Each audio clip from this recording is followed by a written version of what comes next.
igbákejì ààrẹ tẹ́lẹ̀ lórílẹ̀‐èdè yìí tó tún ti fi ìgbà kan jẹ́ olùdíje fún ipò ààrẹ lábẹ́ ẹgbẹ́ òṣèlú ACN lọ́dún 2027 tó tún jẹ́ olùdíje fún ipò ààrẹ lábẹ́ ẹgbẹ́ òṣèlú People's Democratic Party PDP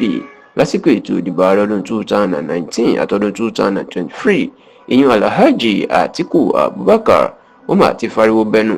wípé gbogbo ọ̀nà gbogbo ìgbìyànjú ìní ààrẹ Bọ́lá Ahmed Tinubu àti iléeṣẹ́ iná fi ń wá ọ̀nà bí wọn yóò ṣe bà òun lórúkọ jẹ́ tí wọn yóò parọ́ mọ́ òun láti bò òun lórúkọ jẹ́ lójú ọmọ Nàìjíríà tó sì jẹ́ kó di mọ̀ pé kí gbogbo ọmọ Nàìjíríà kan tẹ́tí lẹ́kọ̀ọ́ kí wọ́n sì fura lórí ìwà tí Tinubu yóò tún máa wù lẹ́nu ọjọ́ mẹ́ta yìí pẹ̀lú bí ètò ìdìbò ààrẹ bó ṣe ń kanlẹ̀kùn gbọ̀ngbọ̀n. Ǹjẹ́ kí ló bí ọ̀rọ̀ tí Àtíkù sọ tó fi ń fẹ̀sùn kan Tinubu àti iléeṣẹ́ ààrẹ?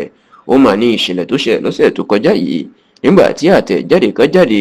tí wọ́n ní Àtíkù tó sọ̀rọ̀ nípa ìran Yorùbá pẹ̀lú bí ètò ìdìbò ààrẹ ọdún 2027 bó ṣe ń súnmọ́lé. Nínú ìròyìn náà ni wọ́n ti ní Àtíkù ó fi àtẹ̀jáde síta nípasẹ̀ ọ̀kan lára àwọn agbẹnusọ tán pè ní Kọ́lá Johnson. Iná ní Àtíkù fi àtẹ̀jáde síta pé bí kò sí òótọ́ nínú ìròyìn tán gbé kiri ń pọ̀ ń pé bóun bá di ààrẹ orílẹ̀-èdè Nàìjíríà lọ́dún 2027 òun yóò fìyà jẹ Yorùbá àtàwọn ẹ̀yà tó kù àti pé ẹ̀yà Haúsá Fúlàní tóun ti wá lòun yóò gbé lórí gbogbo ẹ̀yà tó kù Nàìjíríà. Ọ̀rọ̀ yìí ni wọ́n ní Kọ́lá Johnson ó fi àtẹ̀jáde lórúkọ Àtíkù síta sí pé kò sí ní tó jọ àti pé bóun bá di ààrẹ gan ìran Yorùbá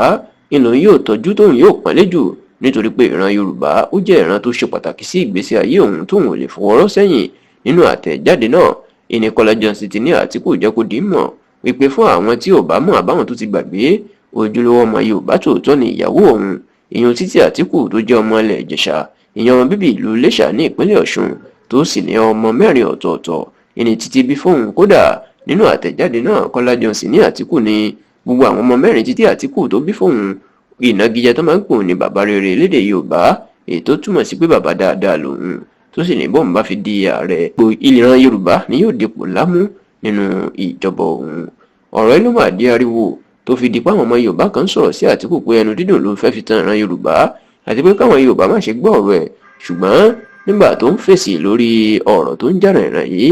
Àtíkù nípasẹ̀ agbẹnusọ ẹ̀ ọ̀gbẹ́ni Paul Ibe inú àtẹ̀jáde tó fi síta jẹ́ kó di mọ̀ pé kò sí agbẹnusọ Àtíkù kankan tó ń jẹ́ Kọ́lá Johnson àwọn òṣèré ẹnikẹ́ni níṣẹ́ láti lọ́ọ́ fi àtẹ̀jáde kankan síta láti sọ pé ìran Yorùbá ni Àtíkù yóò fún ní ipò jù nínú ìjọba ẹ̀. Ó ní irọ́ ni o. Bẹ́ẹ̀ ni Paul Ibe ní ìwádìí táwọn ṣe ó fi hàn pé iléeṣẹ́ ààrẹ àtọ̀dọ̀ ààrẹ Bọ́lá Ahmed Tinubu ni àtẹ̀jáde náà ti jáde tó sì ní